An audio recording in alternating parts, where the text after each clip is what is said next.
Hey everyone. So in today's video, I want to share with you a really interesting, I think really helpful and effective way to analyze a piece of writing, specifically in this case, a piece of poetry.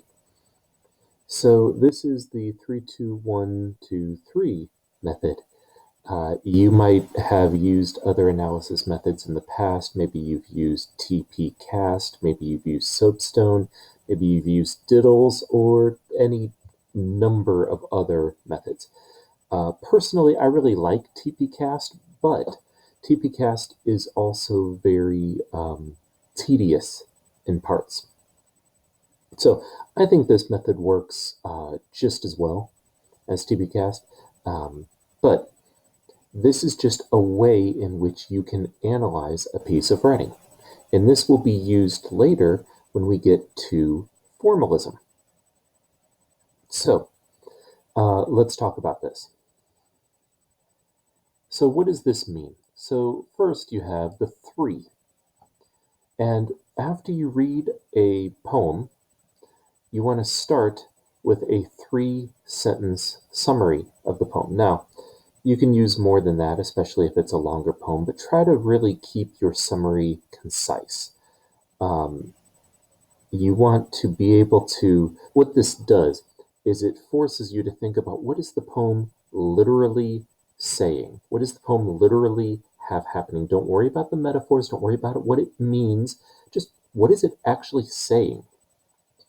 Okay, and again, we'll be practicing with this in another video, but I just want to show you. Okay, so first, what is the poem literally saying? That's the first step.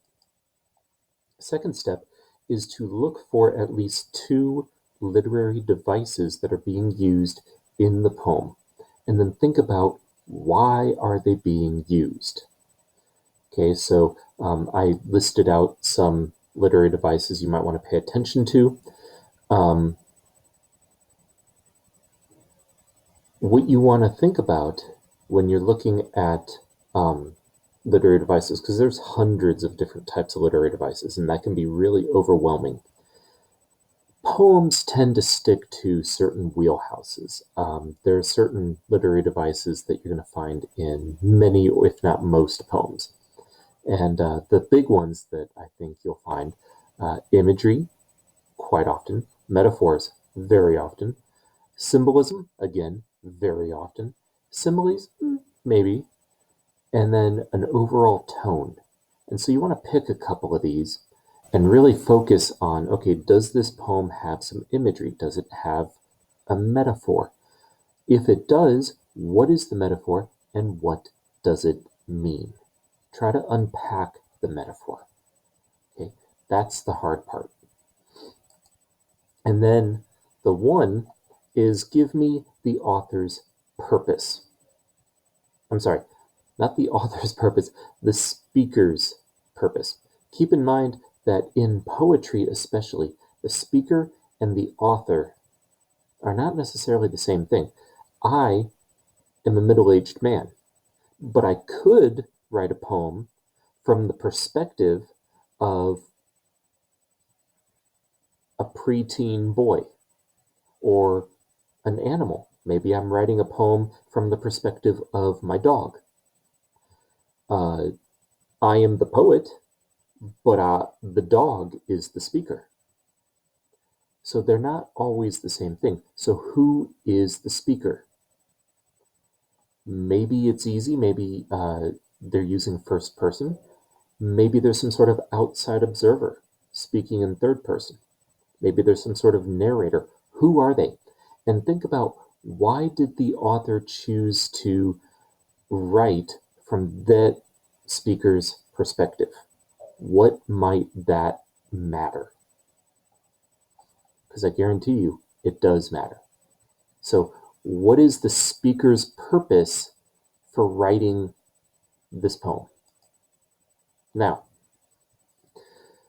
the second two, talks about the complexity of the poem.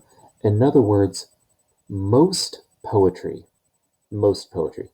is deeper than it seems, has more complexity than it at first appears. talk to me about that complexity. You can find complexity in a poem. You can find a poem's deeper meaning, deeper complexity through the use of its literary devices or through the use of things like irony or the way in which it was written. In other words, the form of the poem. And again, we'll be looking at some examples of this in just a little bit. So, what is the complexity and what's the point of it? Put that here. And then last but not least, break this poem down into 3 parts in your analysis. Part 1 of your analysis. Go back to your 3-sentence summary and explain it. What's going on in this poem? Part 2, look at your literary devices. Figure out, okay, they used imagery and they used a metaphor. What did the metaphor mean? What was the imagery describing? How do those 2 things play together? And how does all of that relate to the author's purpose? Which leads us to part 3. How does it all fit into the author's purpose? If you can do all of those things, you will have a really good grasp of the poem's meaning. Could you be wrong? Sure. But if you go through these steps and you have sound evidence from the poem to back up what you're saying, then who's to say your interpretation is right or wrong? And that is the 3-2-1-2-3 method. Try saying that 3 times fast.